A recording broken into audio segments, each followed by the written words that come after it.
Semangat pagi teman-teman, ketemu lagi dengan saya. Saya masih ingat saat saya berkuliah di sebuah universitas swasta di sebuah kota kecil antara Semarang dan Solo. Saya memiliki seorang teman yang sangat suka sekali nonton film silat, teman-teman. Saya pun penggemar film silat, ya, jadi sering saya ikut nimbrung nonton. Nah, teman-teman, kalau teman-teman memiliki pengalaman yang sama, pernah nonton film silat, itu alur ceritanya tidak jauh-jauh dengan yang namanya balas dendam, ya. Kalau di film silat, teman-teman, ya, ceritanya pasti entah orang tuanya, entah gurunya dibunuh oleh seseorang sehingga anak atau murid ini memiliki dendam yang sangat kuat untuk membalaskan dendam ayah atau gurunya, sehingga si anak ini dengan dendam yang begitu kuat belajar ilmu silatnya begitu luar biasa, ya, melebihi murid-murid yang lain. Jadi kalau misalkan murid-murid yang lain belajar silatnya itu sehari mungkin 3-4 jam, anak ini dengan dendam yang begitu kuat bisa berlatih silatnya itu mungkin 10-12 jam mungkin, ya, hanya istirahat 4-5 jam mungkin, latihan lagi, latihan terus, sehingga hasil akhirnya menjadi tebak, teman-teman. Si anak atau si murid ini pasti memiliki ilmu yang sangat tinggi dan sangat menonjol di antara murid-murid yang lain. Bahkan seringkali diceritakan ilmunya tuh melebihi guru maupun ayahnya saat itu, ya, teman-teman, ya. Nah, tapi ada juga cerita di sisi lain yang saat ini sedang viral di media sosial. Ada seorang ibu, beliau itu pendidikannya tidak main-main, teman-teman. Beliau adalah lulusan S2, ya, tapi ibu ini rela untuk menjadi seorang ojek online. Demi apa? Demi supaya anaknya bisa berkuliah di sebuah perguruan tinggi negeri di Jawa Tengah, cukup terkenal juga. Ibu ini berasal dari luar pulau Jawa, ya, teman-teman, ya. Di situ diceritakan, si ibu ini menceritakan bahwa dia ngomong dengan anaknya, karena anaknya waktu itu sudah tahu bahwa ibunya kesusahan masalah dana. Si anak sempat ngomong ke ibunya bahwa intinya lulus SMA tidak usah kuliah. Si anak ini pengen ikut bekerja membantu ekonomi keluarga. Tapi ibu ini bersikeras. Ibu ini ngomong ke anaknya bahwa kamu harus tetap kuliah. Masalah biaya itu kewajiban ibu. Si ibu ini ngomong gitu, ya, teman-teman, ya. Kemudian singkat cerita, si anak ini berhasil masuk ke sebuah perguruan negeri di Jawa Tengah. Nah, saat mengantarkan anak ini ke perguruan negeri ini, ya, ibu ini berpesan ke anaknya yang sungguh sangat menyentuh hati, teman-teman. Ibu ini ngomong bahwa, nak, kamu fokus belajar, kamu fokus kuliah, uangnya dihemat, ya. Dan ada kata-kata yang sungguh menyentuh. Ibu ini ngomong, kita ketemu lagi saat kamu wisuda nanti. Jadi Anda bisa bayangkan bahwa ternyata begitu luar biasanya ibu ini dengan keterbatasannya. Ibu ini rela untuk melepaskan putranya, untuk tidak menengok putranya karena masalah finansial. Putranya sendiri juga mungkin tidak bisa menengok ibunya, ya, karena masalah finansial, sehingga akhirnya ibu ini memutuskan mengatakan kepada anaknya bahwa kita akan bertemu lagi saat kamu wisuda. Maka cepat-cepatlah lulus, cepat-cepatlah wisuda supaya segera bertemu dengan ibu lagi. Ada dua cerita yang sungguh menarik, teman-teman. Dua cerita ini memiliki latar belakang yang sungguh beda, sangat berbeda, ya. Tapi dua-duanya memiliki makna yang sama. Bahwa apa?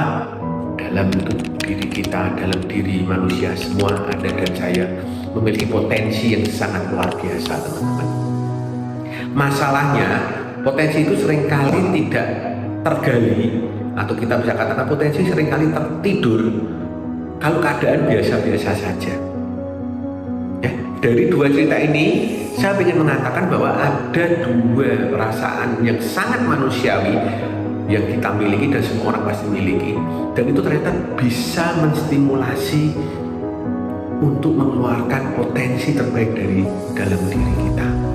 Kalau kita lihat dua cerita tadi itu sangat bertolak belakang.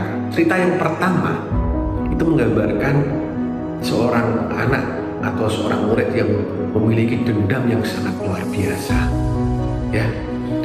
Saya tidak akan ngomongkan masalah dendamnya, teman-teman, tapi kita akan ngomong perasaan untuk balas dendam ini yang begitu luar biasa, atau bisa saya katakan kebencian ini teman-teman, ternyata bisa menstimulasi orang untuk bisa keluar dari zona nyamannya dia untuk mendapatkan potensi terbaik dalam dirinya. Sedangkan di cerita yang lain seorang ibu tadi, kita bisa lihat sangat berbeda sekali ini dengan cintanya yang luar biasa kepada anaknya, ternyata juga bisa mengeluarkan potensi terbaiknya. Ibu ini rela hujan-hujanan mungkin ya, kalau kita mungkin bisa membayangkan ibu ini demi mendapatkan uang untuk kuliah anaknya di sebuah perguruan negeri di Jawa Tengah, harus memikirkan biaya kos, biaya makan, uang semesteran dan sebagainya. Saya yakin ibu ini akan bekerja sangat luar biasa. Mungkin kalau teman-teman ojek online lainnya bekerja mungkin 6-8 jam, ibu ini mungkin 24 jam dia standby. Begitu ada panggilan dia maju, begitu ada panggilan dia berangkat. Mau hujan, mau panas, mau apa, dia akan terjang.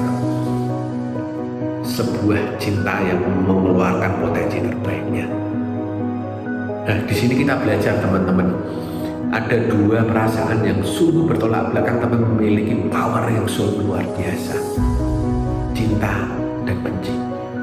Dua-duanya memiliki power yang luar biasa untuk Anda bisa keluar dari zona nyaman Anda, untuk bisa mengeluarkan potensi terbaik dalam diri Anda.